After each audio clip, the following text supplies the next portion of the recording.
제발 이 주소로 가보세요. 꼭이요. 시댁 첫인사가 끝나고 부엌 구석에서 찬물에 밥을 말아먹던 형님이 제 손에 쪽지를 몰래 쥐어주시며 말씀하셨어요. 형님의 그 절박한 눈빛이 자꾸만 떠올라 한숨도 잘 수 없었고 다음 날 저는 떨리는 손으로 그 집 초인종을 눌렀습니다. 그리고 문이 열리는 순간 저는 숨을 멈출 수밖에 없었는데요. 현관 안쪽에 놓인 낯익은 남자 운동화, 그리고 벽에 걸려있던 사진 한 장. 그때서야 깨달았습니다.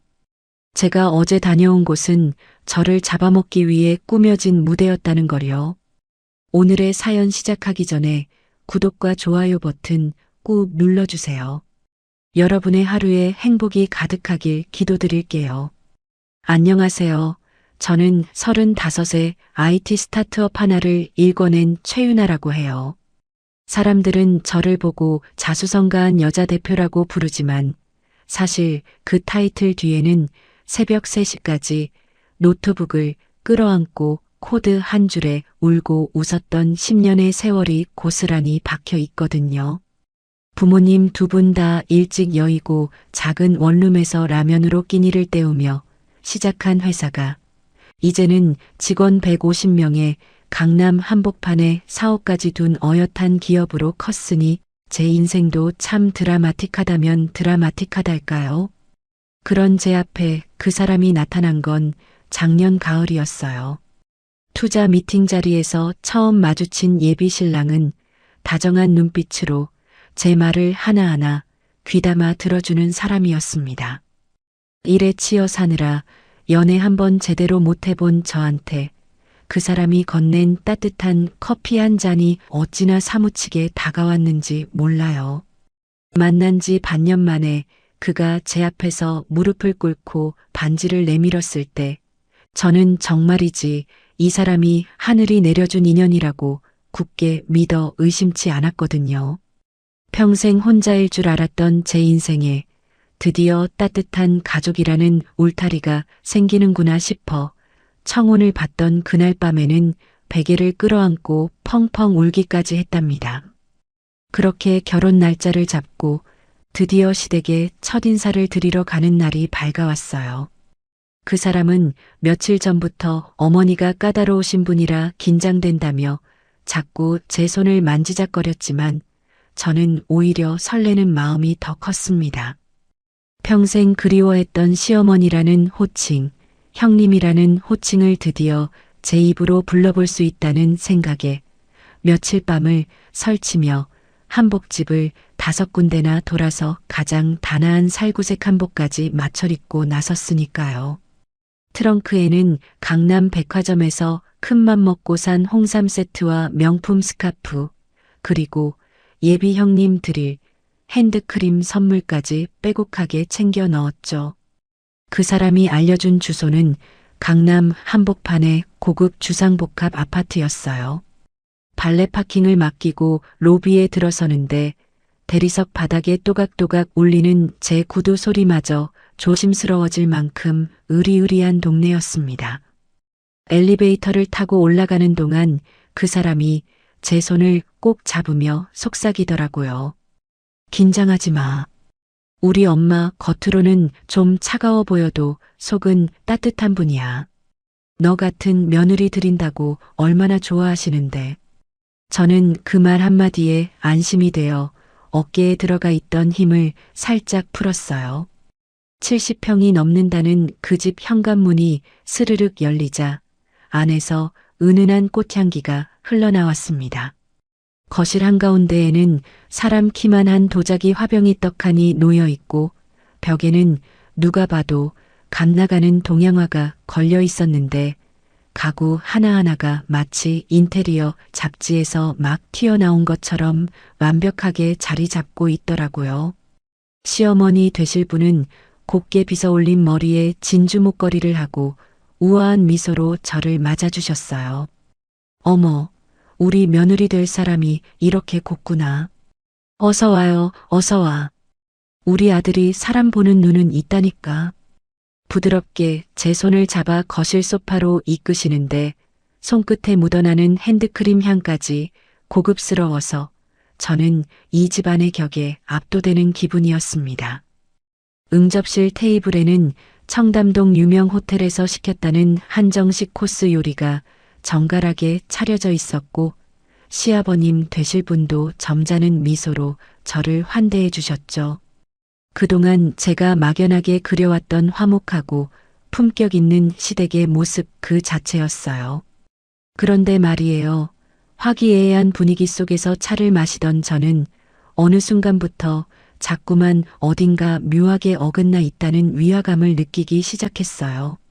시어머니가 우아하게 찻잔을 드시며 자식 자랑을 늘어놓으시는 동안 제 시선은 자꾸만 부엌 쪽으로 향했거든요. 부엌 구석에서 누군가 그림자처럼 서성이고 있었어요. 처음에는 가사도우미인 줄 알았는데 자세히 보니 저보다 2살쯤 위로 보이는 마른 체구의 여자분이었습니다. 머리는 대충 하나로 묶고 헐렁한 트레이닝복을 걸친 그분은 식탁에 앉지도 못한 채 싱크대 모서리에 기대서서 찬밥에 물을 말아 후루룩 넘기고 계시더라고요. 그 모습이 마치 주인집 눈치를 보며 끼니를 때우는 더부살이 식모처럼 보여서 저는 손에 들고 있던 찻잔을 천천히 내려놓았어요. 저 어머님, 저분은 혹시? 제가 조심스럽게 여쭙자 시어머니의 곱던 표정이 일순간 싸늘하게 굳어지는 게 보이더라고요. 시어머니는 부엌 쪽을 흘끗 보시더니 마치 벌레라도 본 듯한 눈빛으로 혀를 차며 손사래를 치셨어요. 아, 큰 며느리야. 신경 쓰지 말아요. 원래 좀 모자라는 애라 손님 앞에 내놓기가 부끄러워서 자기는 부엌에서 먹는 게 편하다고 저러는 거니까 그러려니 해요. 모자라는 애라니요. 신성한 첫인사 자리에서 큰 며느리를 두고 그렇게 말씀하시는데 저는 등줄기로 서늘한 기운이 훑고 지나가는 걸 느꼈어요. 더 충격적인 건 그 사람의 반응이었습니다. 평소 같으면 형수님 안녕하세요 하고 깍듯하게 인사라도 건넸을 텐데 그 사람은 자리에 사람이 없는 것처럼 부엌 쪽으로 눈길 한 번 주지 않더라고요. 오히려 어머니 말씀에 맞장구를 치듯 가볍게 고개를 끄덕이는 그 모습이 제가 알던 다정한 사람의 얼굴과 너무 달라서 가슴이 쿵 내려앉았죠. 그때 시어머니가 부엌을 향해 손가락을 까딱하시며 날카로운 목소리를 던지셨어요. 예, 거기 넣어. 후식 과일 좀 깎아서 내와라. 손님 오셨는데 언제까지 우두커니 서 있을 거야? 그리고 사과는 토끼 모양으로 깎아야지 일전처럼 뭉텅뭉텅 썰지 말고. 그것도 못하면 진짜 쫓아낼 거야. 마치 식모 부리듯 하대하는 그 말투에 부엌의 형님은 어깨를 움찔하며 황급히 고개를 숙이고는 칼을 집어 드셨어요. 저는 너무 당황스러워서 그 사람의 옆구리를 슬쩍 찔렀지만 그 사람은 모른 척 와인 잔만 빙글빙글 돌리고 있더라고요. 시아버님이라는 분도 그저 묵묵히 신문만 펼치고 계셨고요. 이 화려한 70평짜리 집안에서 큰 며느리 한 사람만이 투명인간 취급을 받고 있는 그 광경이 저한테는 어쩐지 잘 짜인 한 편의 연극처럼 비현실적으로 다가왔습니다. 식사 자리에서도 시어머니의 자식 자랑은 끝없이 이어졌어요. 큰아들이 어느 대기업 임원이고 작은아들인 그 사람이 얼마나 효자인지, 그리고 자기들이 이 동네에서 얼마나 알아주는 집안인지를 침이 마르도록 늘어놓으셨죠. 그러면서도 사이사이 제 회사가 작년에 얼마를 벌었는지, 강남 4억은 자가인지 임대인지, 결혼하면 신혼집은 어디로 알아보고 있는지를 마치 호구조사하듯 끈질기게 캐물으시는데 그 우아한 미소 뒤에 숨겨진 날카로운 눈빛이 자꾸만 신경에 거슬렸어요. 식탁 밑에서 제 손을 잡고 있던 그 사람의 손바닥에 식은 땀이 흥건한 것도 그제야 깨달았고요. 식사가 어느 정도 마무리될 즈음 저는 화장실에 잠깐 다녀온다며 자리에서 일어났어요. 솔직히 말하면 그 숨막히는 공기에서 잠시라도 벗어나 호흡을 가다듬고 싶었거든요. 복도를 지나 화장실에 들어가 거울을 보는데 거울 속에 제 얼굴이 어찌나 창백하던지 스스로도 깜짝 놀랐습니다. 차가운 물로 손목을 식히고 다시 거실로 향하는 길, 부엌 옆 복도 모퉁이를 막 돌아서려는 순간이었어요. 누군가가 제 손목을 와락 잡아챘습니다. 깜짝 놀라 비명이 나오려는 걸 간신히 삼키고 보니 아까 그 큰 며느리 예비 형님이셨어요. 형님은 부엌 구석의 그늘 속에 몸을 반쯤 숨긴 채 저를 끌어당기셨는데 그 눈빛이 어찌나 절박하던지 마치 물에 빠진 사람이 마지막 지푸라기라도 잡은 듯한 표정이었습니다. 형님의 손가락은 얼음장처럼 차가웠고 어깨는 잘게 떨리고 있었어요. 저는 무슨 일이냐고 물어보려 했지만 형님은 다급하게 검지를 입술에 갖다 대며 고개를 가로저으셨어요. 거실에서 시어머니의 웃음소리가 까르르 울려 퍼지는 그 짧은 틈을 타 형님은 제 손바닥에 무언가를 황급히 쥐어주셨어요. 손끝에 닿는 건 작고 구겨진 종이 쪽지였습니다. 형님은 제 눈을 한번 아주 깊고 간절한 눈으로 바라보시더니 입모양으로만 무언가를 말씀하셨죠. 제발 가보세요. 꼭이요. 그러고는 마치 처음부터 그 자리에 없었던 사람처럼 쟁걸음으로 부엌 안쪽으로 사라져버리시는 거예요. 저는 얼떨결에 쪽지를 꽉 움켜쥔 채 한참을 그 자리에 서 있었어요. 손바닥 안에서 종이의 까슬한 감촉이 느껴지는데 심장이 어찌나 빠르게 뛰던지 귓가에 그 소리가 들리는 것 같았습니다. 정신을 차리고 쪽지를 얼른 클러치백 안쪽 깊숙이 찔러 넣은 다음 아무 일도 없었던 것처럼 거실로 돌아갔어요.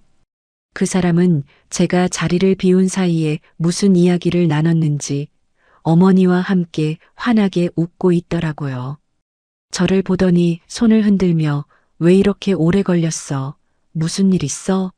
라고 다정하게 묻는데 저는 평소처럼 미소를 지어 보였지만 클러치백을 쥔 손에는 저도 모르게 힘이 잔뜩 들어가 있었습니다. 남은 시간 동안 시어머니가 어떤 말씀을 하셨는지, 시아버님이 어떤 덕담을 건네셨는지 하나도 머리에 들어오지 않았어요. 오직 형님의 그 절박했던 눈빛과 클러치백 안에 든 작은 쪽지 한 장만이 제 모든 신경을 사로잡고 있었으니까요. 인사를 마치고 그 집을 나서는 길, 시어머니는 현관까지 따라 나오셔서 제 손을 꼭 잡으며 우리 며느리 다음에 또 봐요. 어머니라고 편하게 부르고라고 다정하게 인사를 건네셨지만 저는 그 손의 온기가 어쩐지 차갑게만 느껴지더라고요. 그 사람의 차에 올라타 안전벨트를 매면서도 저는 클러치백을 무릎 위에 꼭 끌어안고 있었어요. 그 사람이 운전대를 잡고 시동을 거는 동안 제 머릿속에는 단 하나의 질문만이 빙빙 맴돌았습니다. 저 쪽지에는 도대체 무엇이 적혀 있을까? 집으로 돌아오는 차 안의 공기는 평소와 다를 게 하나도 없었어요. 그 사람은 라디오에서 흘러나오는 잔잔한 발라드를 흥얼거리며 한 손으로는 운전대를 다른 한 손으로는 제 무릎 위에 가만히 손을 올려놓고 있었거든요. 신호에 걸릴 때마다 저를 돌아보며 오늘 우리 엄마한테 잘 보였어. 진짜 고생했다라고 다정하게 속삭이는데 그 미소가 평소처럼 따뜻하면 따뜻할수록 제 클러치백 안에서 까슬거리는 종이 한 장의 존재감은 더더욱 묵직하게 느껴졌습니다. 저는 일부러 창밖으로 시선을 돌리며 피곤한 척 눈을 감았지만 사실은 형님의 그 절박했던 눈빛이 자꾸만 눈꺼풀 안쪽에 어른거려서 도무지 마음을 가라앉힐 수가 없었어요. 집 앞에 도착해 그 사람을 돌려보내고 현관문을 잠그자마자 저는 신발도 제대로 벗지 못한 채 클러치백을 열어젖혔어요. 손이 어찌나 떨리던지 작은 쪽지 하나를 펴는데도 한참이 걸리더라고요.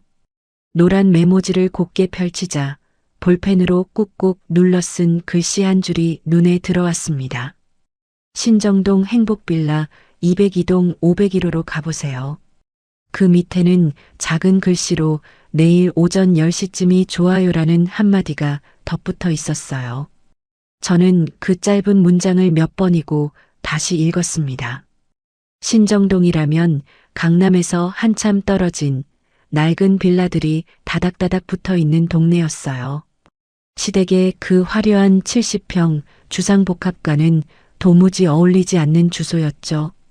형님이 무엇 때문에 이런 위험을 감수하면서까지 저에게 이 쪽지를 건네셨을까? 그 한 줄에 담긴 무게가 너무 무거워서 저는 한참을 거실 바닥에 주저앉아 있었어요. 그날 밤 저는 한숨도 못 잤습니다. 침대에 누워 천장을 멍하니 바라보는데 시댁에서 보았던 모든 장면들이 마치 슬로우 모션처럼 머릿속에서 재생되더라고요. 부엌 구석에서 찬밥을 말아 드시던 형님의 야윈 어깨, 그 사람이 형님을 마치 투명인간 취급하던 차가운 눈빛, 그리고 시어머니가 제 회사와 자산에 대해 집요하게 물어보시던 그 우아하지만 날카로운 미소까지.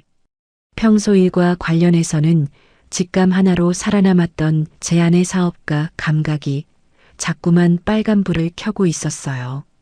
무언가 잘못됐다. 아주 단단히 잘못됐다고요. 다음 날 아침 저는 회사에 급한 일이 생겨 미팅을 미뤄야겠다고 비서에게 짧게 메시지를 보냈어요. 화장도 하는 둥 모자를 푹 눌러 쓰고 평소에는 잘 입지 않던 헐렁한 청바지에 무지 티셔츠 차림으로 집을 나섰습니다. 운전대를 잡고 신정동으로 향하는 내내 손바닥에 식은땀이 흥건했어요. 가는 길이 막혀서 평소보다 한참 늦었는데 내비게이션이 안내한 행복빌라는 정말 이름과는 정반대로 페인트가 벗겨지고 외벽에 금이 잔뜩 간 한눈에 봐도 지은 지 30년은 좋게 넘어 보이는 낡은 건물이었어요. 차를 멀찍이 세워두고 빌라 안으로 들어서는데 어둑한 계단에서 곰팡내가 훅 끼쳐 올라왔어요. 5층까지 걸어 올라가는 동안 제 심장이 어찌나 쿵쾅거리던지 한 계단 한 계단이 마치 100m 달리기처럼 숨이 차오르더라고요. 드디어 501호 앞에 섰을 때 저는 한참을 망설였어요. 초인종을 누르기 직전 도망가고 싶다는 생각이 수십 번 머리를 스쳤지만 어제 형님의 그 절박했던 눈빛이 떠올라 결국 떨리는 손가락으로 벨을 눌렀습니다. 띵동 하는 소리가 안에서 울리고 한참이 지나서야 인기척이 들려왔어요. 누구세요? 하는 피곤에 절은 여자 목소리에 저는 어물어물쩍 아래층 사람인데요. 잠깐만 여쭤볼 게 있어서요라고 둘러댔어요. 잠시 후 안에서 잠금장치 풀리는 소리가 나더니 철문이 끼익 소리를 내며 천천히 열렸습니다. 문을 열어준 사람은 저보다 2살쯤 어려 보이는 젊은 여자였어요. 부스스한 머리에 늘어난 면 티셔츠, 까칠한 얼굴에는 잠을 제대로 못 잔 듯한 다크서클이 짙게 내려앉아 있었죠. 그런데 그분의 품에는 두 돌이 갓 지났을까 싶은 사내 아이가 새근새근 잠들어 있더라고요. 작은 손가락이 엄마의 옷자락을 꼭 움켜쥐고 있는 그 모습을 보는 순간 제 머릿속에서 무언가가 쨍그랑 깨지는 소리가 들리는 것 같았어요. 어떻게 오셨다고요? 여자가 의아한 표정으로 저를 위아래로 훑어보는데 저는 대답을 해야 한다는 것도 잊고 그저 그분의 어깨 너머로 보이는 현관 풍경에 시선을 빼앗겨 있었어요. 좁은 현관 한 구석에 가지런히 놓인 남자 운동화 한 켤레가 있었거든요. 흰색 바탕에 빨간 줄무늬가 들어간 그 운동화는 제가 지난 발렌타인데이에 그 사람에게 커플로 맞춰 선물했던 한정판 운동화였습니다. 분명히 똑같은 운동화가 제 신발장에도 한 켤레 들어 있었어요. 심장이 발끝까지 떨어지는 기분이 어떤 건지 저는 그날 처음 알았어요.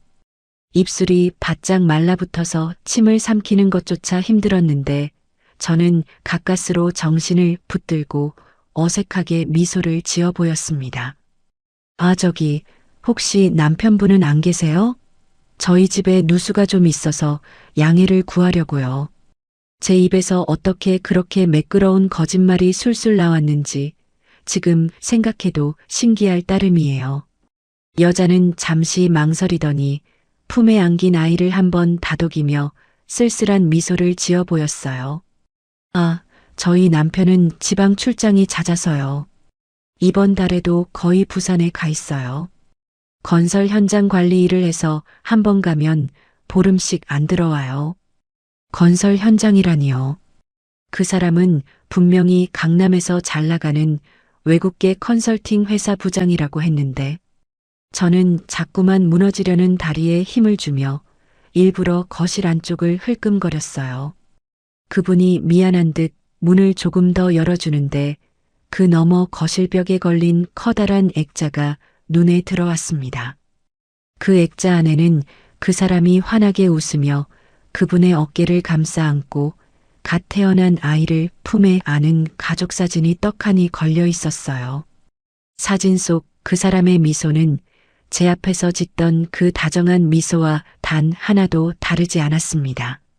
저는 그 순간 두 다리가 후들거려서 현관 문틀을 손으로 짚어야 했어요. 여자가 어머, 괜찮으세요? 안색이 안 좋으신데라며 걱정스럽게 물어보는데 저는 가까스로 고개를 끄덕이며 괜찮아요. 제가 빈혈이 좀 있어서요. 죄송해요. 다음에 다시 올게요라고 횡설수설 둘러대고는 도망치듯 그 자리를 빠져나왔어요.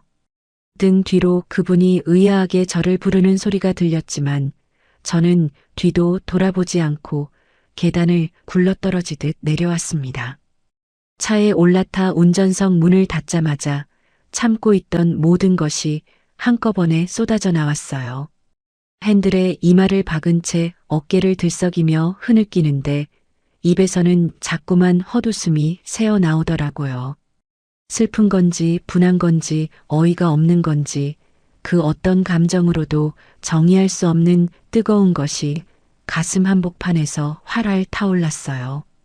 다정한 미소 뒤에 아내와 아이를 숨겨두고 저한테는 완벽한 미혼 남성을 연기하며 결혼을 약속한 그 사람, 그리고 사진 속 그 행복한 가족의 모습을 모르고 5년을 기다렸을 그 여자분의 까칠한 얼굴까지 모든 장면이 머릿속에서 뒤엉켜 빙빙 돌았습니다.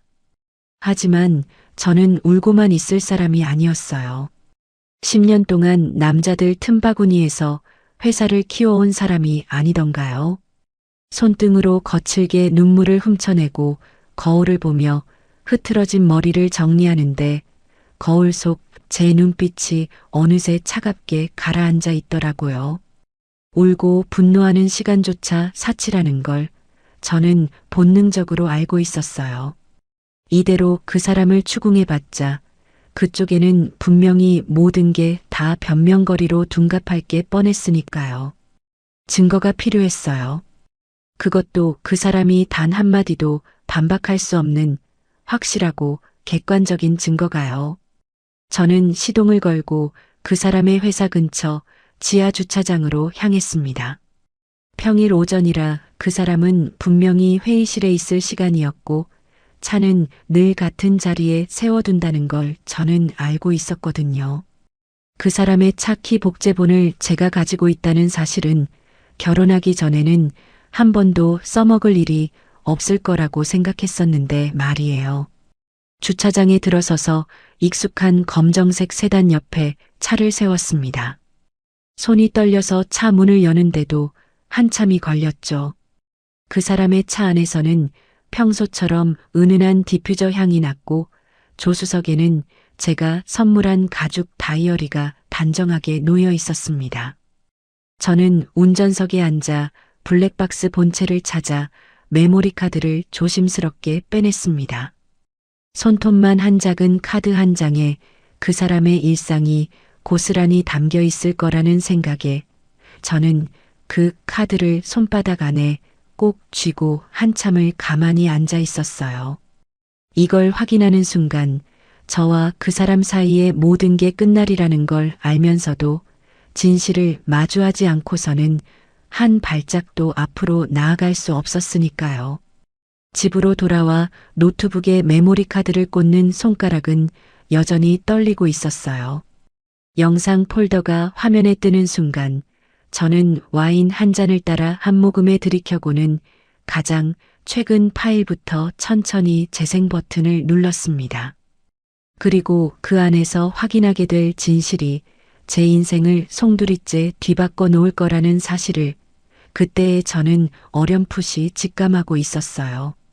노트북 화면 위로 가장 최근 영상이 재생되기 시작했을 때 저는 와인잔을 쥔 손에 저도 모르게 힘이 들어가는 걸 느꼈어요. 화면 속에는 그 사람이 운전석에 앉아 핸즈프리로 누군가와 통화하는 모습이 잡혀 있었습니다. 카메라가 차량 내부를 향하고 있어서 그 사람의 표정 하나하나가 고스란히 담겨 있었는데 평소 제 앞에서 짓던 그 다정하고 점잖은 얼굴이 아니더라고요. 입꼬리를 한껏 비틀어 올린 채 낄낄거리는 그 표정은 마치 제가 단 한 번도 본 적 없는 낯선 남자의 얼굴이었어요. 엄마, 글쎄, 그년이 진짜 아무것도 의심을 안 한다니까. 형수한테 그렇게 면박을 줬는데도 눈치를 못 채.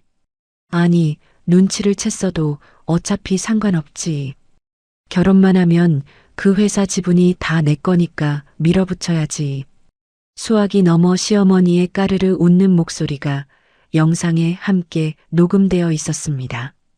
어제 제 손을 잡고 며느리야, 어머니라고 편하게 불러요. 라고 다정하게 속삭이던 바로 그 목소리였죠. 영상 속 시어머니는 한껏 들뜬 목소리로 계속해서 말을 이어갔어요. 아들, 그래, 그렇게만 하면 돼. 결혼식 끝나고 신혼집 명에 옮기는 거 잊지 말고. 변호사한테 다 말해놨으니까 그쪽으로 데려가서 도장만 찍게 하면 돼. 그년이 사업한다고 똑똑한 척은 다 해도 사랑에 빠진 여자는 다 똑같아. 네 형수 봐라. 명예 넘길 때 군말 한 번 없이 도장 찍었잖니. 저는 와인잔을 천천히 테이블 위에 내려놓았어요. 손이 너무 떨려서 잔이 흔들리는 소리가 거실에 울려 퍼졌거든요. 영상 속 그 사람은 한 손으로 운전대를 두드리며 신이 난 듯 대꾸했습니다. 엄마, 강남 신혼집은 그년 명의로 사게 한 다음에 차차 옮기면 되고요. 일단 그년 회사 주식부터 공동 명의로 돌리는 게 우선이에요. 후속 투자 들어오면 가치가 2배는 뛸 거니까 그때 빼먹고 이혼 소송 들어가면 위자료까지 두둑하게 챙길 수 있어요. 형수한테 했던 것처럼 천천히 길들여서 정신적으로 좀 흔들어 놓으면 알아서 도장 찍겠지. 영상이 거기까지 흘러갔을 때 저는 노트북 앞에서 한참을 그대로 앉아 있었어요. 분노라는 단순한 단어로는 도무지 설명할 수 없는 가슴 한복판이 새까맣게 타들어가는 감각이었습니다. 입안에서는 비릿한 쇠맛이 났고 손톱이 손바닥을 파고들 만큼 주먹을 꽉 쥐고 있는데도 아픈 줄도 모르겠더라고요. 10년을 라면으로 끼니를 때우며 일군 회사, 새벽마다 핏발선 눈으로 코드 한 줄을 붙들고 씨름하며 키워낸 제 자식 같은 회사를 저 사람들은 단지 사랑에 빠진 어리석은 여자한테서 쉽게 빼앗을 수 있는 한낱 먹잇감 정도로 여기고 있었던 거예요. 저는 영상 파일들을 하나하나 클라우드에 백업하면서 그 자리에서 2가지를 결심했어요. 첫째, 이 일에 절대 감정적으로 휘둘리지 말 것. 둘째, 그들이 저에게 그러려고 했던 것보다 100배는 더 정교하고 잔인하게 되돌려줄 것. 흐르려던 눈물도 그 다짐 앞에서 메말라 버렸습니다. 사업하면서 배운 게 있다면 감정이 앞서는 순간 모든 협상은 진다는 것이었거든요. 저는 노트북을 덮고 자리에서 일어나 거울 앞에 섰어요. 거울 속의 제 얼굴은 여전히 창백했지만 눈빛만큼은 회사 인수합병을 결정하던 그날의 차가운 사업가 최윤아의 얼굴 그대로였습니다. 그날 밤 저는 사색에 잠겨 와인을 한 모금씩 음미하며 머릿속으로 모든 퍼즐 조각들을 다시 맞춰보기 시작했어요. 자꾸만 마음에 걸리는 건 어제 첫인사를 드렸던 그 70평짜리 강남 주상복합이었습니다. 모든 게 너무 완벽했거든요. 거실 한가운데 떡하니 놓인 도자기 화병, 벽에 걸린 동양화, 호텔에서 시킨 한정식 코스 요리, 그리고 시어머니가 두르고 계시던 진주 목걸이까지 마치 누군가가 품격 있는 시댁이라는 무대를 세트장처럼 정성껏 꾸며놓은 것 같은 위화감이 처음 들어섰을 때부터 어렴풋이 가슴 한구석에 걸려 있었어요. 다음 날 아침 저는 비서한테 오전 일정을 모두 비우게 하고는 다시 강남으로 향했어요. 그 주상복합 단지 바로 옆에 붙어 있는 부동산 중개사무소 몇 군데를 미리 점 찍어두고요.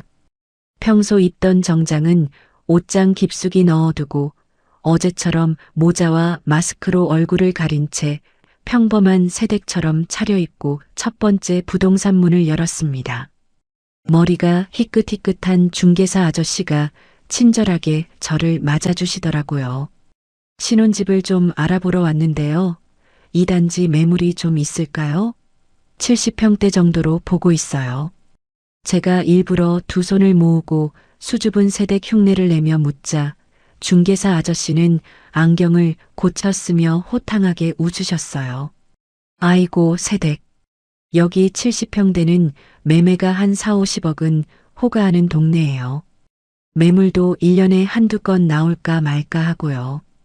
자금은 좀 넉넉하게 준비되셨고요. 저는 일부러 놀란 표정을 지으며 사실 아는 분이 이 단지에 사셔서 한번 가봤는데 너무 좋더라. 혹시 단기 임대나 전세 매물은 없냐고 슬쩍 떠보았어요. 그러자 중개사 아저씨가 손사래를 치시며 흥미로운 이야기를 꺼내시더라고요. 단기 임대요? 여기 그런 매물 거의 안 나와요. 다자가로 사는 사람들이고. 아, 잠깐만요. 그러고 보니 얼마 전에 70평대 하나가 단기 임대로 나가긴 했네. 우리 사무소 말고 옆 건물 사무소에서 거래했는데 보증금 1억에 월세 1,500만 원으로 딱 3개월만 빌린다고 해서 우리도 깜짝 놀랐어요. 그 비싼 집을 왜 3개월만 빌리나 싶었는데 저는 그 순간 등줄기로 차가운 전율이 훑고 지나가는 걸 느꼈어요. 일부러 아무렇지 않은 표정을 유지하며 호수가 어떻게 되는지 슬쩍 여쭤보자 중개사 아저씨가 기억을 더듬으시더니 동호수를 정확하게 말씀해 주시는데 어제 제가 다녀온 바로 그 집이었습니다. 가구는 어떻게 되어 있냐고 물으니 풀옵션 렌탈 가구를 따로 드리고 도자기며 그림이며 인테리어, 소품까지 별도로 빌려서 채워 넣었다는 정말 작정하고 꾸민 흔적이 역력하더라는 이야기까지 술술 흘러나왔어요. 저는 떨리는 손을 가까스로 진정시키며 감사하다는 인사를 남기고 사무소를 빠져나왔어요. 차로 돌아와 운전석에 앉는데 헛웃음이 자꾸만 새어나오더라고요. 시어머니가 진주 목걸이를 두르고 우아하게 차를 따라주시던 그 모습, 시아버님이라는 분이 점잖게 신문을 펼치고 계시던 그 풍경, 그리고 그 사람이 자랑스럽게 우리 집은 옛날부터 강남에서 알아주는 집안이라고 떠벌리던 그 모든 장면이 사실은 단 3개월짜리 임대 세트장 위에서 펼쳐진 한 편의 연극이었던 거예요. 며느리가 될 저를 속이기 위해 가구까지 빌리고 가족 전체가 부유한 척 배우 노릇을 했다는 사실이 너무 황당해서 저는 한참 동안 운전대에 이마를 기대고 어깨를 들썩이며 웃기만 했습니다. 웃다 보니 어느새 눈에서는 뜨거운 것이 뚝뚝 떨어지고 있었지만요. 그날 오후 저는 회사로 돌아가지 않고 곧장 친한 사설 탐정사무소를 찾아갔어요. 사업하면서 거래처 뒷조사할 때 몇 번 신세졌던 곳이라 신뢰가 가는 곳이었거든요. 두툼한 봉투를 책상 위에 올려놓고 차분한 목소리로 의뢰 내용을 설명했습니다. 그 사람의 진짜 직장, 진짜 재산, 진짜 가족관계, 그리고 시어머니와 시아버지의 진짜 신분까지 모조리 한 달 안에 파악해달라고요. 탐정실장님은 제 얼굴을 한번 살피시더니 평소답지 않다며 무슨 일이 있냐고 조심스럽게 물어보셨어요. 저는 역게 미소를 지으며 짧게 대답했죠. 제가 잡아야 할 사기꾼들이 좀 있어서요. 아주 큰 그림을 그리고 있더라고요. 사무소를 나와 회사로 돌아가는 길, 저는 일부러 그 사람에게 먼저 전화를 걸었어요. 평소처럼 다정한 목소리를 만들어내는 게 처음에는 어색했는데 사업할 때 거래처 앞에서 짓던 가짜 미소를 떠올리니 신기하게도 입꼬리가 자연스럽게 올라가더라고요. 자기야, 오늘 너무 보고 싶다. 오빠 회사 근처에서 저녁 어때? 어머님이 좋아하시는 한우 사들고 다음 주에 또 인사드리러 갈까? 라고 한껏 들뜬 목소리로 속삭이자 수학이 넘어 그 사람도 신이 난 듯 맞장구를 쳐주었어요. 통화를 끊고 핸들을 쥐는데 거울 속 제 표정이 어찌나 서늘하던지 스스로도 등골이 오싹할 정도였습니다. 저는 그날 저녁 약속 장소로 가는 길에 마음속으로 앞으로의 큰 그림을 그리기 시작했어요. 단순히 결혼을 깨고 그 사람을 떠나는 건 너무 시시한 결말이었거든요. 저들이 저한테 그러려고 했던 것처럼 저도 거대한 미끼를 던져서 저들 스스로가 제 발로 함정에 걸어 들어오게 만들어야 했습니다. 가장 먼저 손을 잡아야 할 사람은 그 누구도 아닌 어제 제 손에 쪽지를 쥐어주신 형님이라는 것도 분명했고요. 그분이야말로 시댁이라는 이 거대한 사기 조직의 가장 큰 피해자이자 동시에 그들의 모든 약점을 알고 있는 가장 강력한 증인이실 테니까요. 레스토랑에 도착해 차에서 내리기 직전 저는 백미러를 보며 머리를 한번 매만지고 빨간 립스틱을 진하게 덧발랐어요. 거울 속에 저는 사랑에 푹 빠진 예비 신부의 얼굴을 완벽하게 연기하고 있었지만 그 가면 뒤에는 저들이 상상조차 하지 못할 가장 차갑고 정교한 사업가가 칼날을 갈고 있었습니다. 레스토랑 문을 열고 들어가자 그 사람이 환한 미소로 손을 흔들며 저를 맞아주었어요. 저는 한달음에 달려가 그 사람의 품에 안기며 그 어느 때보다도 사랑스러운 목소리로 속삭였습니다. 오빠 보고 싶었어. 우리 빨리 결혼하자. 응? 그 사람의 어깨 너머로 저는 천천히 입꼬리를 끌어올렸어요. 이제부터가 진짜 시작이었어요. 레스토랑에서 그 사람과의 저녁을 마치고 집으로 돌아온 그날 밤, 저는 클러치백 안쪽 깊숙이 숨겨두었던 작은 메모지 한 장을 조심스럽게 꺼냈어요. 그 안에는 11자리 휴대폰 번호 하나가 떨리는 글씨로 적혀 있었습니다. 형님의 번호였어요. 사실 그날 저녁 약속을 잡은 진짜 이유가 바로 이 번호 한 줄 때문이었거든요. 형님께 직접 연락할 방법이 도무지 없는 상황에서 그 사람의 휴대폰 연락처를 들여다보는 것 말고는 다른 길이 떠오르지 않았으니까요. 그래서 저는 평소보다 더 들뜬 척, 더 사랑스러운 척 그 사람을 불러내 가장 분위기 좋은 와인바로 데려갔고 와인을 2잔쯤 비웠을 때 자연스럽게 휴대폰 충전을 핑계로 그 사람의 휴대폰을 잠시 빌렸어요. 자기야, 내 폰 배터리가 다 됐는데 잠깐만 빌려줄래?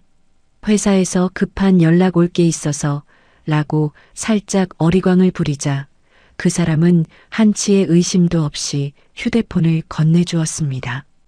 잠금 패턴은 함께 다니면서 수없이 어깨너머로 보아온 터라 망설임 없이 풀렸고 저는 화장실에 다녀오겠다며 자리에서 일어나 그 사람의 휴대폰을 들고 안쪽 통로로 들어갔어요.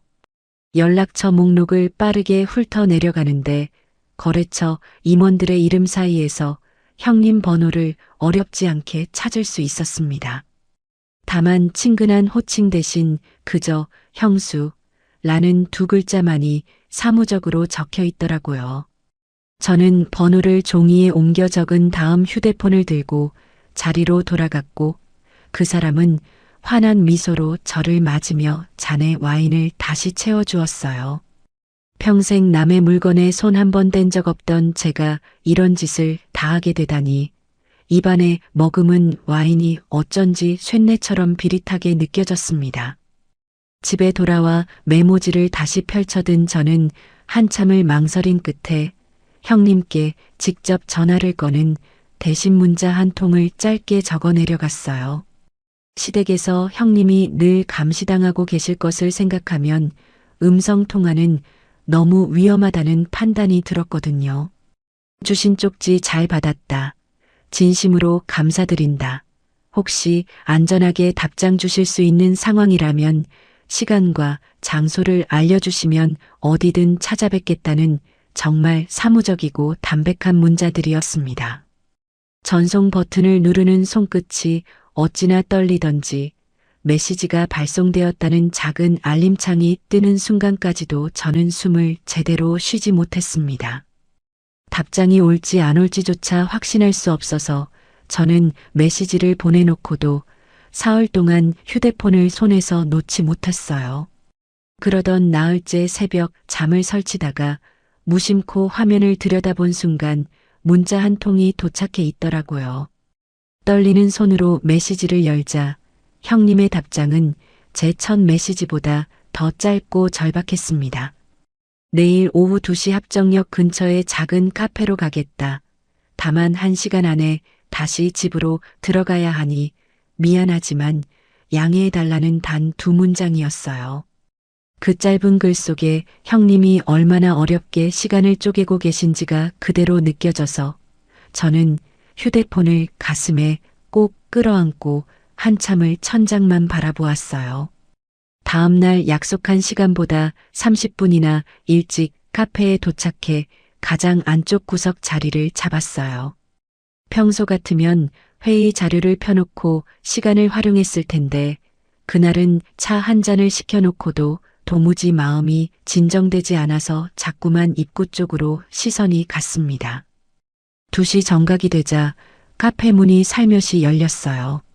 그때 들어오신 분이 형님이라는 걸 알아보는데 한참이 걸릴 정도로 시댁에서 배웠던 그 모습과는 또 다른 인상이었어요.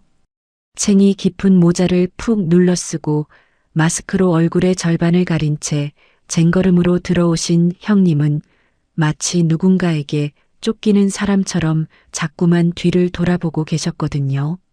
제가 작게 손을 흔들자 형님이 종종 걸음으로 다가오셔서 맞은편에 앉으셨어요. 모자를 살짝 들어 올리는 형님의 손등에는 자잘한 상처와 굳은 살이 빼곡했고 마스크를 내리는 입가에는 10년은 더 늙어 보이게 만드는 깊은 그늘이 드리워져 있었습니다. 저는 미리 주문해둔 따뜻한 카페라테 한 잔을 형님 앞으로 조심스럽게 밀어드리며 가만히 눈을 맞췄어요. 형님은 한참 동안 잔에 손을 대지 못하시다가 떨리는 손가락으로 잔을 감싸 안으시며 작은 목소리로 입을 떼셨어요. 와주셔서 정말 감사해요. 솔직히 안 오실 줄 알았어요. 아니, 안 오시는 게 차라리 다행이라고 생각했어요. 이런 거 알게 해드린 제가 너무 미안해서요. 저는 형님의 손등 위로 제 손을 가만히 포개며 천천히 고개를 저었어요. 미안하다고 하지 마시라. 그 쪽지 한 장이 제 인생을 구해주신 거나 마찬가지라. 진심으로 감사드린다고 한마디 한마디 또박또박 전했습니다. 그러자 형님의 눈가에 그렁그렁 맺혀있던 눈물이 결국 뺨을 타고 주르륵 흘러내리기 시작했어요. 형님은 한참을 어깨를 들썩이며 소리 없이 우셨고 저는 휴지를 건네드리며 그 울음이 잦아들 때까지 가만히 기다려드렸어요. 10년 가까이 가슴 안에 꾹꾹 눌러 담아두셨던 무언가가 그제야 조금씩 새어나오는 듯한 그런 깊고 무거운 울음이었습니다. 한참을 그렇게 우신 후에야 형님은 천천히 자신의 이야기를 풀어놓기 시작하셨어요. 결혼 전 형님은 업계에서 꽤 이름이 알려진 프리랜서 그래픽 디자이너셨다고 했어요. 큰 광고 대행사 외주를 도맡아 하시며 또래보다 훨씬 많은 수입을 벌어들이셨고 결혼하기 직전에는 본인 돈으로 마포구에 작은 아파트 한 채까지 마련하셨다고 하더라고요. 그런데 결혼 후 한 달도 채 지나지 않아 시어머니가 그 아파트명의 이야기를 슬슬 꺼내기 시작하셨다는 거예요. 며느리야, 우리 집안은 며느리가 따로 재산을 가지고 있으면 부부 사이에 금이 간다. 큰 며느리가 모범을 보여야 동서들도 따라온다. 잠깐 어머니 명의로만 옮겨두면 내가 더 좋은 곳으로 불려서 돌려주겠다. 그런 말씀들이 매일같이 형님의 귓가에 흘러들어왔다고 했어요. 처음에는 형님도 거절하셨다고 했어요. 그런데 시어머니의 가스라이팅이라는 게 무서운 게 매일같이 들으면 어느 순간부터 자기 자신을 의심하게 된다는 거예요. 너는 너무 이기적이다. 너만 챙기는 며느리는 이 집안에 발붙일 자격이 없다. 네가 그러니까 시댁 식구들이 너를 안 받아들이는 거다 라는 말이 매일 식탁에서 쏟아지자 형님은 결국 석 달 만에 인감을 들고 등기소로 향하셨다고 했습니다. 그렇게 명의가 시어머니에게로 넘어간 그날부터 형님의 지옥이 본격적으로 시작되었어요. 명의가 넘어가자마자 시어머니는 형님의 통장과 카드까지 모조리 가져가 버리셨고 매달 용돈처럼 30만 원만 손에 쥐어주셨다고 했어요. 프리랜서 일도 못하게 막으셨고 외부 사람과의 연락도 점점 끊기게 되었답니다. 처음에는 거세게 저항도 해보셨지만 그 사람 그러니까 큰아주버님이 시어머니 편에 완전히 붙어버리면서 형님은 그 집 안에서 철저히 고립되어 갔어요. 제가 시댁에서 보았던 그 부엌 구석의 모습, 찬밥에 물을 말아 황급히 끼니를 때우시던 그 풍경이 사실은 지난 7년 동안 형님의 일상이었던 거예요. 저는 형님의 이야기를 듣는 내내 입술 안쪽을 깨물며 분노를 삼켰어요. 그러다 문득 형님께 가장 궁금했던 한 가지를 여쭤보았습니다. 형님, 그런데 왜 저한테 쪽지를 주셨어요? 그 위험을 다 무릅쓰고요. 그러자 형님은 잠시 창밖을 바라보시다가 깊은 한숨을 내쉬며 천천히 입을 여셨어요. 유나 씨가 우리 집 거실에 들어서던 그 순간에 저는 7년 전에 저를 봤어요. 시어머니가 며느리야 어머니라고 편하게 불러요 라고 손을 잡아주실 때 유나 씨가 짓던 그 환한 미소가 꼭 7년 전에 제 얼굴 같더라고요. 또 한 사람이 저처럼 갇히겠구나. 또 한 사람의 인생이 통째로 사라지겠구나 싶으니까 죽기 살기로 쪽지를 써야겠다는 생각밖에 안 들었어요. 저는 형님의 그 한마디에 무너지듯 형님의 두 손을 꽉 맞잡았어요. 그리고 그 자리에서 형님께 약속을 드렸습니다. 형님이 저에게 새 인생을 주신 만큼 저도 형님께 잃어버린 7년을 되찾아드리겠다고요. 형님의 아파트, 형님의 통장, 형님의 디자이너로서의 경력, 그리고 무엇보다 형님이 한 사람의 어른으로서 마땅히 가지셨어야 할 자존감까지 제가 할 수 있는 모든 방법을 동원해서 돌려드리겠다고요. 변호사 비용은 단 한 푼도 형님께 부담시키지 않을 테니 형님은 그저 제 손만 꼭 잡고 계시면 된다고 거듭 말씀드렸어요. 형님은 한참을 멍한 얼굴로 저를 바라보시더니 결국 다시 한번 어깨를 들썩이며 흐느끼기 시작하셨어요. 그러면서도 형님은 잊지 않고 휴대폰을 꺼내 보이시며 사실 시댁의 모든 대화를 녹음할 수 있는 환경에 있다고 조심스럽게 말씀하시는 거예요. 시어머니와 그 사람, 큰아주버님까지 셋이 모여 저에 대해 어떤 계획을 짜고 있는지를 거의 매일 식탁에서 떠들어대니 마음만 먹으면 결정적인 증거를 모을 수 있다고요. 저는 형님께 절대 무리하지 마시라고 신신당부하면서 그래도 정말 그 일이 가능하시다면 그것이야말로 우리가 저들을 무너뜨릴 가장 강력한 무기가 될 거라고 말씀드렸어요. 우리는 그날 카페에서 1시간 남짓을 함께 보내며 앞으로의 큰 그림을 조금씩 그려나갔어요. 제가 며칠 안에 형님의 이혼 소송과 아파트 명예 회복 소송을 전담해 줄 최고의 가사 전문 변호사를 붙여드리기로 했고 형님은 시댁 안에서 들리는 모든 대화를 신중하게 녹음해 정기적으로 저에게 전달해 주시기로 했습니다. 그리고 결정적인 순간, 그러니까 제가 상견례 날에 모든 카드를 한꺼번에 펼쳐놓는 그 순간에 형님이 직접 모습을 드러내 시어머니 앞에 이혼 소장을 던지시기로 약속까지 했어요. 10년 가까이 식모처럼 살아오신 형님이 그 모든 굴레를 벗어던지고 당당하게 등장하시는 그날을 우리는 디데이라는 이름으로 함께 머릿속에 새겨두었습니다. 자리에서 일어서기 직전 형님은 망설이듯 가방에서 작게 접힌 종이 한 장을 꺼내 제 손에 쥐어주셨어요. 펼쳐보니 그 안에는 시어머니가 평소 사용하시는 변호사 사무실 이름과 그 사람이 저 모르게 따로 운용하고 있다는 차명 계좌의 일부 정보, 그리고 그 사람이 신정동 그 아파트에 매달 들어가는 정확한 요일과 시간까지 빼곡하게 적혀 있었습니다. 저는 그 종이를 한참 동안 손바닥 안에 꼭 쥐고 있다가 형님의 손을 한번 더 따뜻하게 맞잡으며 가만히 고개를 끄덕였어요. 형님, 이제 혼자가 아니세요. 우리 같이 가요. 끝까지 함께요. 카페 문을 나서는 형님의 어깨는 들어오실 때보다 한결 가벼워 보였고 마스크 위로 드러난 두 눈에는 7년 만에 처음으로 작은 불씨 하나가 반짝이고 있었어요.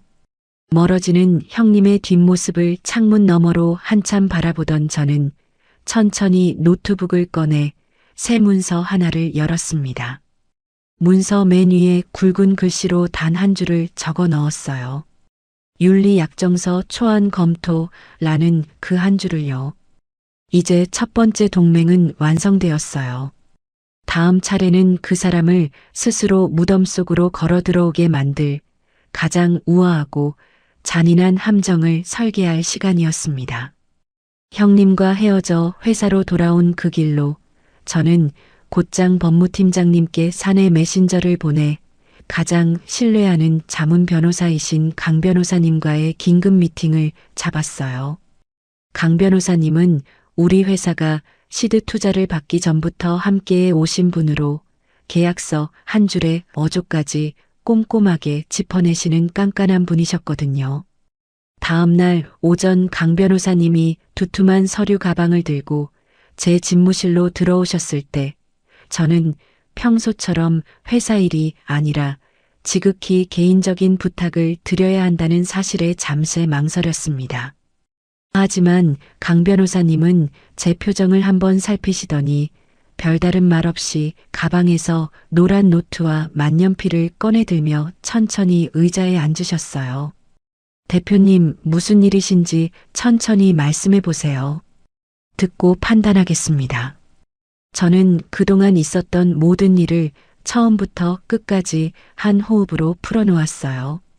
첫인사 자리에서 느꼈던 위화감부터 형님의 쪽지, 신정동 501호의 그 여자분과 아이, 블랙박스에서 흘러나온 그 사람과 시어머니의 추악한 통화 내용, 그리고 강남 70평짜리 집이 단 3개월짜리 임대 세트장이었다는 사실까지 빼놓지 않고요.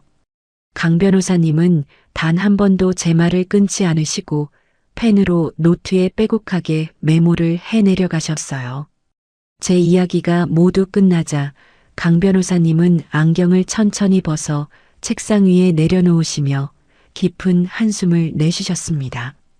대표님, 이건 단순한 사기 미수가 아니라 조직적인 혼인 빙자 사기에 가깝습니다. 형사 고소만 해도 충분히 승산이 있어요. 그런데 굳이 더 큰 그림을 그리시려는 이유가 있으십니까? 저는 천천히 고개를 끄덕이며 강 변호사님께 제 진짜 계획을 말씀드렸어요. 형사 고소만으로는 그 사람들에게 충분한 대가를 치르게 할 수 없다. 저는 저들이 그토록 탐내던 바로 그 돈, 그러니까 저의 자산을 미끼로 던져서 저들 스스로가 빠져나올 수 없는 법적 무덤 안으로 걸어 들어오게 만들고 싶다고요. 그러기 위해서는 그 사람이 단 한 줄의 의심도 없이 인감을 찍을 만한 완벽한 비즈니스 명분이 필요하고 그 명분 속에 그 사람의 발목을 영원히 잡아둘 독소 조항이 자연스럽게 녹아 있어야 한다고 차분하게 설명드렸어요.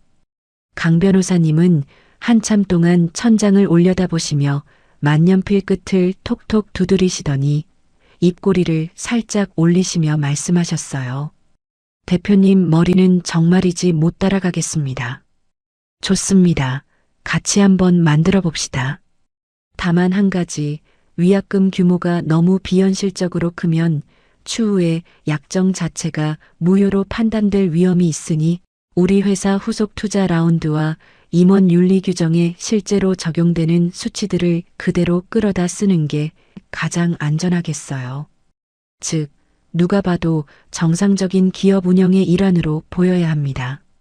저는 그 자리에서 강 변호사님과 함께 머리를 맞대고 약정서의 큰 틀을 잡아나갔어요. 약정서의 정식 명칭은 상호 기망 금지 및 특수관계인 윤리 약정서로 정했고 표면적인 목적은 곧 다가올 회사의 대규모 후속 투자 라운드를 앞두고 경영진 배우자의 사생활 리스크를 사전에 차단하기 위한 내부 컴플라이언스 조치로 포장하기로 했습니다. 그 안에는 결혼 선물로 약속한 강남의 30억짜리 아파트 한 채를 매수해 그 사람의 명의로 등기 이전해주는 조항도 자연스럽게 끼워 넣었어요. 가장 핵심이 되는 조항, 그러니까 중대한 기망행위가 추후에라도 발각될 경우 아파트 매매가의 정확히 3배에 해당하는 금액을 위약금으로 즉시 배상하고 명예 또한 자동으로 원상복구한다는 그 한 줄을 우리는 12조 사망이라는 평범한 위치에 무심한 듯 배치해 두었습니다. 약정서 초안이 완성되기까지 꼬박 닷새가 걸렸어요. 그동안 저는 그 사람 앞에서 단 한 번의 빈틈도 보이지 않으려고 정말 안간힘을 썼습니다. 일부러 더 사랑스럽게 굴고 일부러 더 어리광을 부리고 일부러 더 들떠 보이게 결혼준비 이야기를 늘어놓았어요. 강남의 어느 아파트 단지가 학군이 좋더라. 우리 자기는 어느 동리가 출퇴근하기 편할 것 같냐. 결혼 선물로 진짜 큰 거 하나 사주고 싶다 라는 식으로 슬쩍슬쩍 미끼를 흘려두는 것도 잊지 않았고요. 그 사람은 처음에는 손사래를 치며 무슨 결혼 선물이냐고 하다가도 며칠이 지나니 슬그머니 강남 한복판의 신축단지 이름을 입에 올리기 시작하더라고요. 저는 속으로 웃었지만 겉으로는 그저 환하게 웃으며 그 사람의 손을 꼭 잡아드릴 뿐이었어요. 드디어 약속한 날, 저는 그 사람을 회사 자문 변호사 사무실로 불러냈어요. 일부러 결혼 준비 차원에서 변호사님과 자산 정리도 좀 같이 의논하면 좋겠다는 핑계를 댔는데 그 사람은 오히려 신이 난 표정으로 흔쾌히 따라 나섰습니다. 강 변호사님의 사무실은 회사 빌딩 안에서도 가장 높은 층에 자리 잡고 있어서 통창 너머로 강남 일대가 한눈에 내려다 보이는 곳이었어요. 그 압도적인 풍경 앞에서 그 사람은 마치 이미 그 도시의 한 자락을 손에 넣은 사람처럼 거만한 자세로 가죽 의자에 등을 기댔습니다. 강 변호사님이 두툼한 약정서를 그 사람 앞으로 정중하게 밀어드렸어요. 저는 옆자리에 앉아 그 사람의 어깨에 가만히 머리를 기댄 채 그 사람이 페이지를 한 장 한 장 넘겨가는 모습을 곁눈질로 지켜보았습니다. 처음에는 여유롭게 페이지를 넘기던 그 사람의 손가락이 12조 사망이 적힌 페이지에 다다랐을 때 눈에 띄게 멈칫하더라고요. 콧등 위로 옅은 식은땀이 맺히는 게 보였고 약정서를 쥔 손끝이 미세하게 떨리는 것도 제 눈에 다 잡혔어요. 그 사람은 짐짓 아무렇지 않은 척 헛기침을 한번 하더니 강 변호사님과 저를 번갈아 보며 어색한 미소를 지어 보였습니다. 자기야, 이 조항 좀 너무 빡빡한 거 아니야? 매매가의 세배라니 결혼하는 사이에 굳이 이렇게까지 해야 해? 저는 기다렸다는 듯 미리 준비해둔 비즈니스 명분을 천천히 그리고 한치의 망설임도 없이 꺼내 들었어요. 자기야, 사실은 그게 좀 복잡해. 내가 30억을 한 번에 마련하려면 회사 지분을 담보로 잡고 대출을 받아야 해. 그런데 우리 회사가 다음 분기에 시리즈 C 후속 투자 라운드를 앞두고 있어서 법무팀이 경영진 사생활 리스크에 엄청나게 민감해. 특히 외국계 투자사가 들어오면 무조건 이런 윤리조항이 들어간 약정서가 있어야 한다고 신신당부를 하더라 라고 한숨을 살짝 섞어가며 속삭였어요. 그러면서 강 변호사님 쪽으로 시선을 돌리자 강 변호사님이 정말 능청스럽게 안경을 고쳐 쓰시며 입을 여셨습니다. 솔직히 말씀드리면 이건 거의 형식적인 조항입니다. 투자사 실사 단계에서 보여드리기 위한 일종의 보여주기용 문서라고 생각하시면 돼요. 실제로 기망 행위가 없으시면 평생 단 한 푼도 발동될 일이 없는 조항이니까요. 다만 회사 입장에서는 이 한 장의 약정서가 향후 수백억 단위의 투자를 좌우할 수도 있어서 양해를 부탁드리는 겁니다.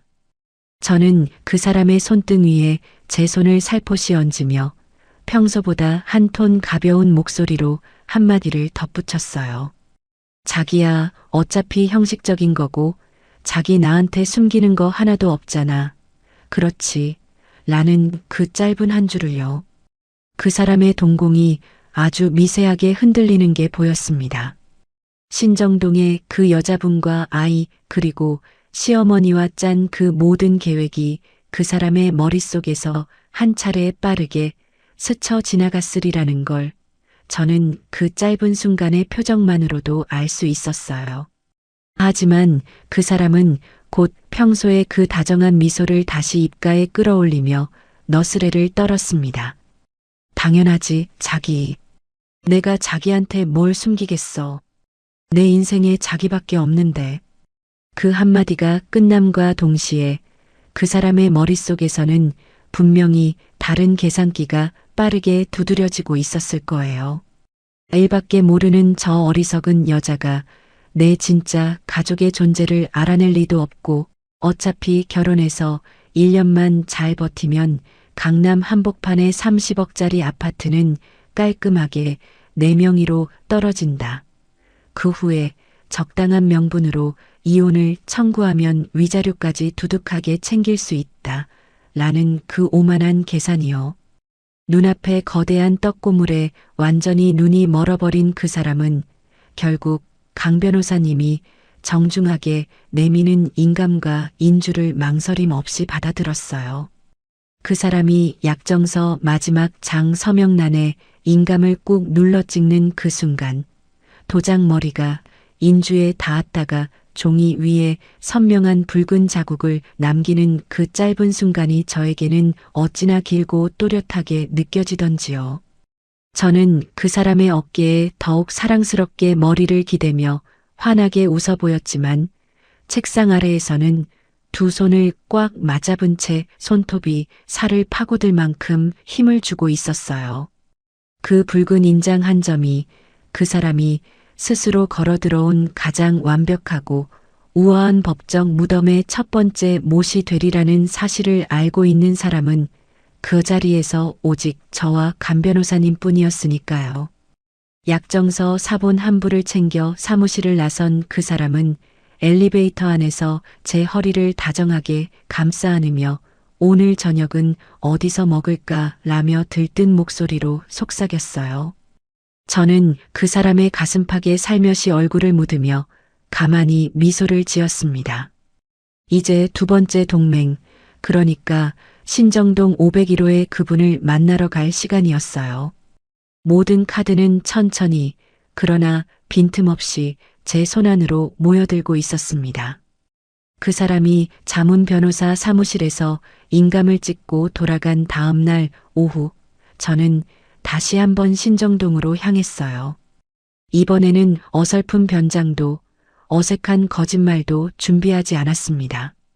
그저 말끔한 정장 위에 베이지색 트렌치 코트 하나만 걸치고 손에는 그날 그 사람의 차에서 빼낸 메모리 카드 사본과 약정서 사본, 그리고 청첩장 한 장이 든 서류 봉투를 단단히 쥐고 있었어요. 운전대를 잡은 손에는 며칠 전처럼 식은땀이 흥건했지만 그날의 흔들림과는 결이 전혀 다른 떨림이었습니다. 그분 앞에 진실을 펼쳐놓는다는 건 한 가정을 산산조각 내는 일이라는 걸 누구보다 잘 알고 있었으니까요. 행복빌라 5층 계단을 올라가는 동안 발걸음이 천근만근 무거웠어요. 501호 앞에 서서 한참을 망설이다가 결국 초인종을 눌렀습니다. 며칠 전 들었던 그 피곤한 목소리가 인터폰 너머로 들려왔고 저는 떨리는 목소리로 짧게 말씀드렸어요. 저 지난번에 누수 때문에 왔다고 했던 사람인데요. 사실은 거짓말이었어요. 꼭 드릴 말씀이 있어서 다시 왔습니다. 잠시만 시간 좀 내주세요. 한참의 정적이 흐른 뒤 문이 천천히 열렸고 그분은 그날과 같은 늘어난 면 티셔츠 차림에 품에는 잠든 아이가 안겨 있었어요. 저를 알아보신 그분의 눈빛에는 의아함과 경계심이 동시에 어렸지만 제 손에 들린 서류 봉투와 한껏 굳어진 제 표정을 번갈아 보시더니 말없이 문을 열어 저를 안으로 들이셨습니다. 좁은 거실에 들어서자 며칠 전 현관 너머로 흘끗 보았던 그 가족 사진이 정면에 떡하니 걸려 있었어요. 사진 속에서 환하게 웃고 있는 그 사람의 얼굴을 마주하는 순간 가슴 깊은 곳에서 묵직한 것이 다시 한번 치밀어 올랐습니다. 그분은 아이를 안방에 조심스럽게 눕히고 오시더니 좁은 식탁 맞은편에 저와 마주 앉으셨어요.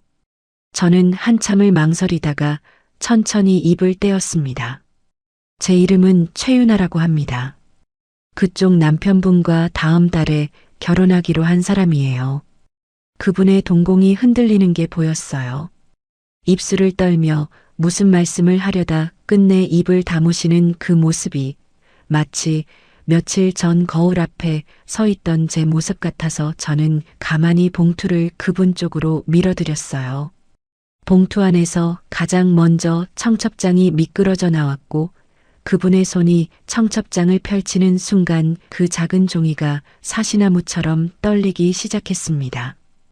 그 다음으로 강남 70평 주상복합 거실에서 시댁 식구들과 그 사람이 환하게 웃고 있는 사진들, 그리고 부동산 중개사 아저씨의 증언이 정리된 짧은 메모까지 차례로 그분의 손에 쥐어졌어요.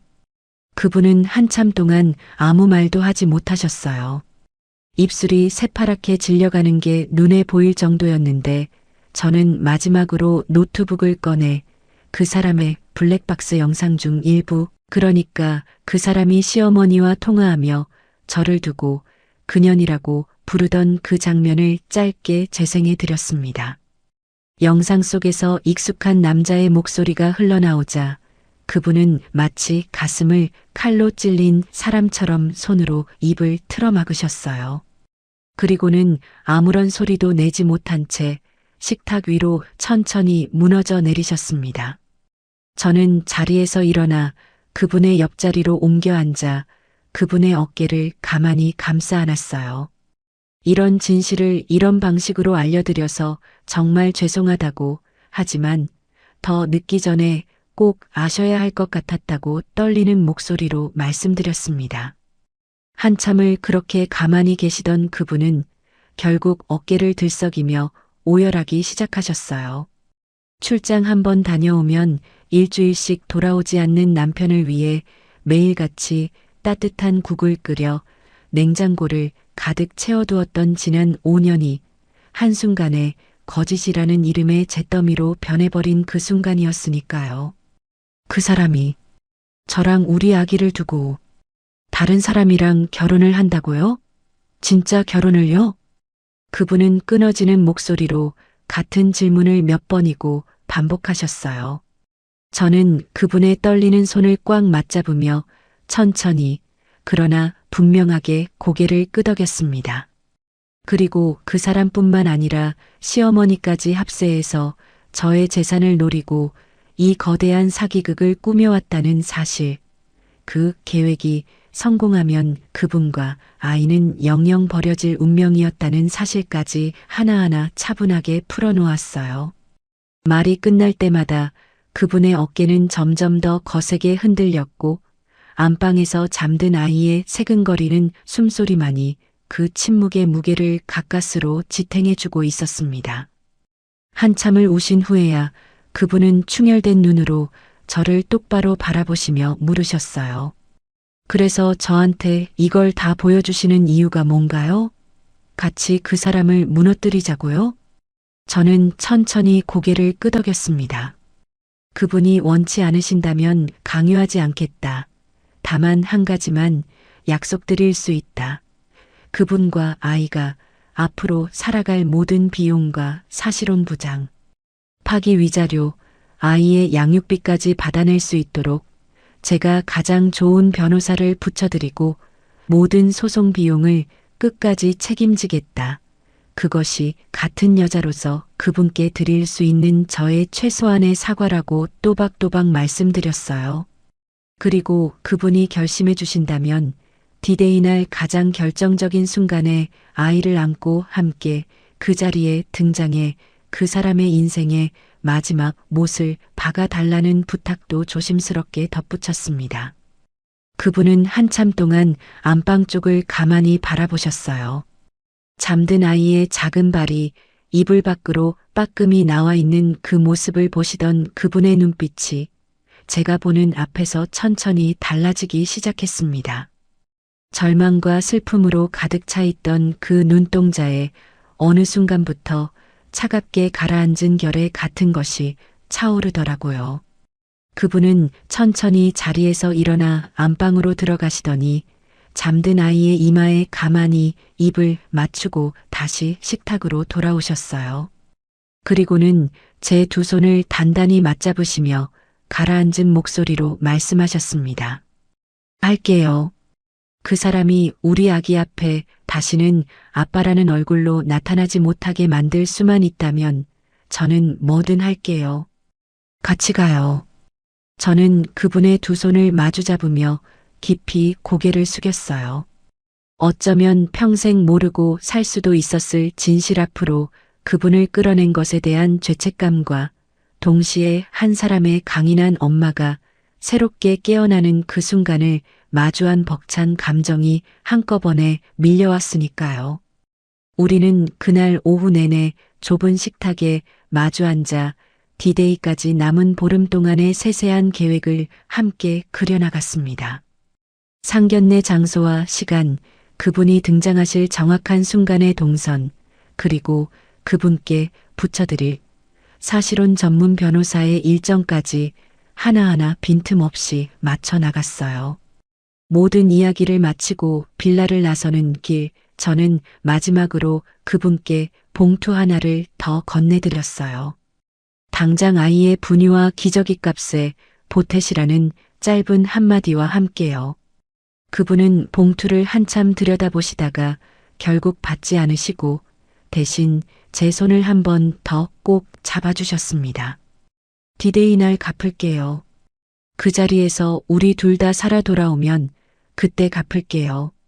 낡은 빌라 계단을 내려오면서 저는 두 주먹을 천천히 움켜쥐었어요. 형님과 그분, 두 분의 손이 모두 제 손안에 들어왔으니 이제 정말로 마지막 카드 한 장만 남은 셈이었습니다. 디데이는 정확히 보름 뒤 가장 화려한 한정식 집의 가장 깊숙한 룸 안에서 펼쳐질 예정이었어요. 디데이 당일 아침 저는 평소보다 2시간이나 일찍 눈을 떴어요. 창밖은 아직 푸르스름한 새벽빛에 잠겨 있었는데 신기하게도 마음 한구석이 폭풍 전야처럼 고요하게 가라앉아 있더라고요. 지난 보름 동안 형님과 그분, 그리고 강 변호사님과 수없이 머리를 맞대며 다듬어온 모든 계획이 오늘 단 한 끼의 식사 자리에서 펼쳐질 거라는 사실이 오히려 저를 차분하게 만들어 주었습니다. 옷장 가장 안쪽에 걸어두었던 검정색 정장을 꺼내 입고 평소에는 잘 바르지 않던 가장 진한 와인색 립스틱까지 정성껏 발랐어요. 거울 속에 저는 마치 결혼식이 아니라 가장 중요한 인수합병 계약을 앞둔 사람의 얼굴을 하고 있었습니다. 상견례 장소는 시어머니께서 직접 고르신 청담동의 가장 유명한 한정식 집이었어요. 시어머니께서 이미 그 자리에서 저를 며느리로 확정짓고 양가 어른들 앞에서 결혼 날짜를 못 박으실 계획이라는 것을 저는 형님께서 보내주신 녹음 파일을 통해 며칠 전 이미 다 파악한 상태였습니다. 형님은 어젯밤 마지막 녹음 파일을 보내주시면서 짧은 메시지 한 줄을 덧붙이셨어요. 오늘 새벽 시어머니께서 가장 비싼 한복까지 꺼내 입고 거실에서 거울을 보며 미소 짓는 연습을 하시더라 라는 한 줄이었는데 그 글자들을 읽는데 어쩐지 슬프면서도 통쾌한 웃음이 새어나왔습니다. 약속한 시간 정각, 저는 그 사람과 함께 한정식집 가장 안쪽 룸의 문을 열고 들어섰어요. 룸 안에는 이미 시어머니와 시아버님, 그리고 큰아주버님까지 시댁 식구들이 한껏 차려입고 자리를 잡고 계셨습니다. 저희 친정 자리는 미리 양해를 구해 비워둔 상태였고요. 시어머니는 저를 보자마자 자리에서 일어나 두 손을 활짝 펼치시며 며느리야, 어서 와요. 라는 평소의 그 우아한 인사를 건네셨어요. 저는 평소와 똑같은 사랑스러운 미소로 시어머니의 손을 마주 잡으며 자리에 앉기 전 가만히 한마디를 덧붙였습니다. 어머님, 오늘 식사 전에 제가 먼저 드릴 말씀이 좀 있어요. 잠깐만 시간 내주실 수 있으세요? 시어머니는 의아한 표정을 지으셨지만 곧 너그러운 미소로 고개를 끄덕이셨어요. 저는 가져온 가방에서 두툼한 서류 봉투 3개를 천천히 꺼내 식탁 위에 가지런히 올려놓았습니다. 봉투마다 굵은 글씨로 적힌 글자를 본 시어머니의 표정이 아주 미세하게 굳어지는 게 보였고 그 사람의 손가락이 식탁 아래에서 떨리기 시작하는 것도 제 눈에는 다 잡혔어요. 저는 가장 위에 놓인 봉투를 그 사람 앞으로 천천히 밀어드렸습니다. 자기야, 이건 자기 앞으로 발송될 위약금 청구 소장이야. 청구 금액은 정확히 90억이고 룸 안의 공기가 단번에 얼어붙었어요. 그 사람의 얼굴에서 핏기가 빠져나가는 게 마치 눈앞에서 슬로우 모션처럼 보였고 시어머니는 갈비찜이 담긴 접시 위로 젓가락을 떨어뜨리셨습니다. 저는 그 사람의 눈을 똑바로 바라보며 차분하게 말을 이어갔어요. 자기가 한 달 전에 강 변호사님 앞에서 직접 인감을 찍었던 그 윤리약정서 12조 사망, 중대한 기망행위 발각 시 매매가의 3배를 위약금으로 즉시 배상한다는 그 조항이 발동되었다고요. 신정동 501호에 사실혼 아내와 3살 배기 아이가 있는데 미혼이라고 속이고 결혼을 진행한 것은 그 어떤 법리로도 중대한 기망행위에 해당한다는 강 변호사님의 의견서까지 첨부되어 있다는 사실도 빼놓지 않고 덧붙였습니다. 그 사람이 입을 벌리고 무슨 변명을 하려는 그 순간 룸문이 천천히 열렸어요. 모두의 시선이 일제히 문 쪽으로 쏠렸습니다. 그 자리에 서 계신 분이 우리 형님이라는 것을 알아보기까지 시댁 식구들은 한참이 걸리는 듯 했어요. 7년 동안 부엌 구석에 갇혀 계시던 형님은 오늘 단정한 베이지색 정장에 곱게 빗어 올린 머리, 그리고 옅은 화장까지 더해 마치 처음 디자이너로 무대에 오르시던 그 시절의 당당한 모습으로 룸 안에 들어서셨거든요. 시어머니가 자리에서 벌떡 일어서며 너 여기 어떻게 왔냐며 떨리는 목소리로 외치셨지만 형님은 단 한 번도 시선을 피하지 않으셨어요.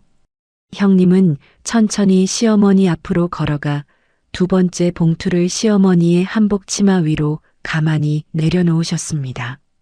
그리고는 가방에서 작은 휴대용 스피커를 꺼내시더니 미리 편집해 두신 녹음 파일을 그대로 재생하셨어요. 룸 안의 시어머니와 그 사람, 그리고 큰아주버님이 식탁에서 저의 회사 지분을 어떻게 빼먹을지, 형님 명의로 된 마포 아파트를 어떻게 처분할지를 깔깔거리며 의논하시는 그 추악한 목소리가 그대로 울려 퍼지기 시작했습니다. 시아버님께서는 입을 떡 벌리신 채 자리에서 굳어버리셨고 시어머니는 사시나무 떨듯 손을 떨며 스피커를 끄려고 하셨지만 형님은 한 발짝도 물러서지 않으셨어요. 녹음이 채 끝나기도 전에 룸문이 다시 한번 활짝 열렸어요. 이번에 들어오신 분은 신정동 501호의 그분이셨습니다. 그분은 품에 잠든 아이를 꼭 안은 채 다른 한 손에는 세 번째 봉투를 단단히 쥐고 룸 안으로 걸어 들어오셨어요.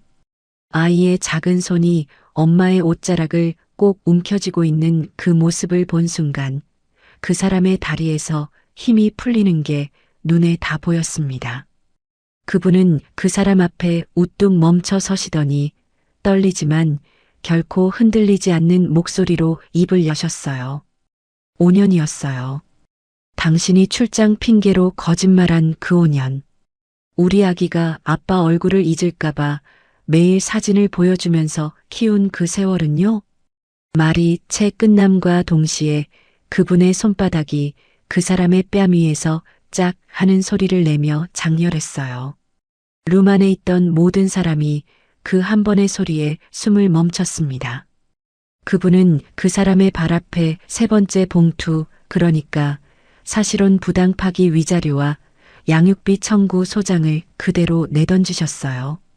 그 사람은 두 손으로 얼굴을 감싼 채 그 자리에 주저앉아 버렸고 시어머니는 아이고 내 팔자야 라는 외마디 비명과 함께 식탁을 부여잡고 통곡을 시작하셨습니다.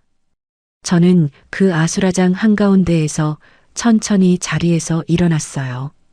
그리고 가방을 어깨에 매며 평생을 기다려온 단 한마디를 시어머니의 눈을 똑바로 바라보며 차분하게 내려놓았습니다. 어머님, 식사는 어머님 식구들끼리 천천히 드세요. 저희들은 오늘부로 이 집안과 아무 인연이 없는 사람이니까요. 형님과 그분, 그리고 저는 약속이라도 한 듯 동시에 룸문 쪽으로 걸음을 옮겼어요. 등 뒤에서 시어머니의 통곡과 그 사람의 어떻게 이럴 수가 있냐는 외침, 큰아주버님이 형님을 향해 토해내는 욕설이 한꺼번에 쏟아졌지만 우리 세 사람은 단 한 번도 뒤를 돌아보지 않았습니다. 룸문이 등 뒤에서 묵직하게 닫히는 그 순간 저는 형님과 그분의 손을 양쪽으로 꼭 맞잡았어요. 세 여자의 손바닥에서 전해지는 따뜻한 온기가 지난 보름 동안 우리가 함께 견뎌낸 그 모든 무게를 단번에 녹여주는 것 같았습니다.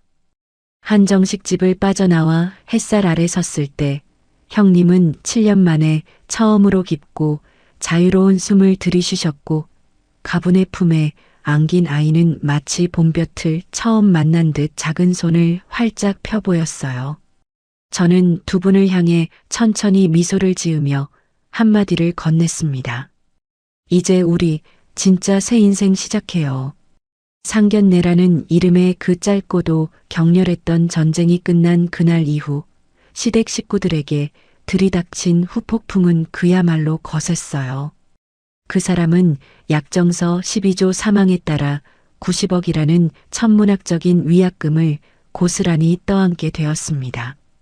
강 변호사님께서 미리 준비해 두신 가압류 신청이 그 다음날 새벽에 곧장 접수되면서 그 사람의 모든 계좌와 차량, 그리고 그 사람이 시어머니 명의로 몰래 빼돌려둔 차명 자산까지 단 한 푼도 빠짐없이 묶여버렸거든요. 그 사람은 평생 갚아도 다 갚지 못할 빚더미 위에 그대로 주저앉았고 결국 회사에서도 사규에 따라 권고사직 처분을 받은 뒤 일용직 현장을 전전하는 신세가 되었다는 소식이 형님을 통해 들려왔어요. 시어머니의 몰락은 그보다도 훨씬 더 처참했습니다. 형님께서 그동안 모아두신 녹음 파일과 통화 기록은 사기 미수의 결정적인 증거가 되었고 형님의 이혼 소송과 마포 아파트 명예 회복 소송도 가장 짧은 시간 안에 형님의 완전한 승소로 마무리되었어요. 시어머니가 7년 동안 형님 명의로 빼앗아 굴리신 모든 자산이 법원의 판결로 형님께 그대로 돌아갔고 그 과정에서 시어머니의 강남 70평짜리 그 세트장조차 단 3개월짜리 임대였다는 사실이 친척들에게 낱낱이 알려졌습니다. 평생 고개 빳빳하게 들고 다니던 시어머니는 어느 동네 노인정에서도 발붙이기 어려운 처지가 되어 결국 서울을 떠나 시골 친척집 단칸방으로 짐을 옮기셔야 했다고 해요. 그렇게 시댁이라는 거대한 막장의 무대가 통째로 무너져 내리는 동안 저와 형님과 그분의 인생은 마치 약속이라도 한 듯 새로운 봄을 맞이하고 있었습니다. 가장 먼저 달라진 건 저희 회사였어요. 그 사람과의 결혼이라는 인생 최대의 변수를 깔끔하게 정리한 덕분에 저는 그 어떤 사생활 리스크도 없이 시리즈 C 후속 투자 라운드를 무사히 마무리할 수 있었거든요. 외국계 투자사로부터 무려 400억이라는 거대한 투자를 유치하던 날 저는 강 변호사님과 함께 회사 옥상에 올라가 강남 한복판의 야경을 내려다보며 샴페인 한 잔을 들이켰어요. 그 한 잔이 어찌나 달콤하던지 지난 10년 동안 라면으로 끼니를 때우며 흘렸던 그 모든 눈물이 한꺼번에 보상받는 기분이었습니다. 형님은 그 다음 달부터 저희 회사의 디자인 총괄 본부장으로 정식 출근하기 시작하셨어요. 7년 동안 멈춰있던 형님의 디자이너로서의 감각은 신기하게도 단 하나도 녹슬지 않으셨더라고요. 형님께서 처음으로 디렉팅하신 저희 회사 신규 서비스 브랜드는 출시 한 달 만에 업계 디자인상을 2개나 휩쓸었고 회사 안에서도 형님은 직원들이 가장 먼저 인사를 건네는 따뜻한 어른으로 자리매김해 가셨어요. 회식 자리에서 후배 디자이너들 앞에서 환하게 웃으시는 형님의 모습을 볼 때마다 저는 합정역 그 작은 카페에서 모자를 푹 눌러쓰고 떨고 계시던 7년 묵은 식모의 그늘이 정말로 깨끗하게 거쳐나갔다는 사실을 새삼 실감하곤 했습니다. 그분은 위자료와 양육비 소송 모두에서 완벽하게 승소하셨어요. 사실혼 관계가 법적으로 인정되면서 그 사람의 가압류 자산 중 일부가 그분과 아이의 몫으로 안전하게 분리되었고요. 그분은 그 돈을 종잣돈 삼아 망원동 골목길 모퉁이에 작은 베이커리 카페 하나를 직접 차리셨습니다. 카페 이름은 그분의 아드님 이름을 따서 지으셨는데 햇살이 가장 잘 드는 창가 자리에 아이의 작은 그림책 한 권이 늘 놓여 있는 정말 따뜻한 공간이었어요. 손수 구우신 크루아상에서 풍기는 버터 향만큼이나 그분의 표정도 하루가 다르게 환해져 갔고 한때 다크서클이 짙게 내려앉아 있던 그 얼굴에는 어느새 가벼운 화장기와 함께 단단한 자신감이 자리 잡고 있었습니다. 새 여자의 약속처럼 우리는 달에 한 번 첫째 주 금요일 저녁이면 그분의 카페에 모였어요.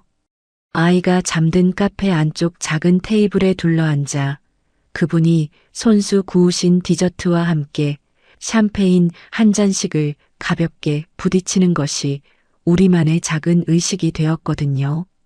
어느 봄밤 창밖으로 벚꽃잎이 흩날리는 카페 안에서 형님께서는 가만히 잔을 들어 올리시며 이런 말씀을 하셨어요.